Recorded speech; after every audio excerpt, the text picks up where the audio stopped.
আসসালামু আলাইকুম। আবারও চলে আসলাম ছোট্ট খামার থেকে। আজকে আমি আপনাদের সাথে কিছু কথা বলতে চাই। অনেকেই চাচ্ছেন যে নিজে কিছু করার জন্য, খামার করে নিজে কিছু করবেন। যারা এরকম চিন্তা ভাবনা করতেছেন তাদেরকে আমি একটা কথাই বলবো যে ভাই, আপনি প্রথম অবস্থায় দেশি গরু দিয়ে শুরু করেন। যা আমরা দীর্ঘদিন যাবত দেশি গরু দিয়ে খামার করতেছি, আলহামদুলিল্লাহ আমরা ছোট্ট খামার করে লাভবান।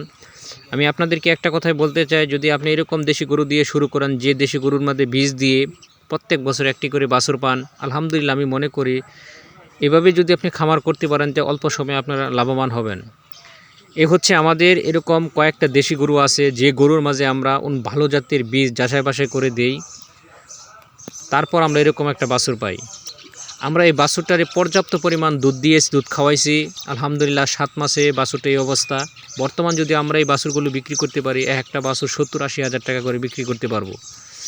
আর আমাদের সবচেয়ে বড় যে টার্গেট হচ্ছে সেটা হচ্ছে বাছুর, যে কারণে আমরা অতি দ্রুত লাভবান ছোট্ট খামার করে।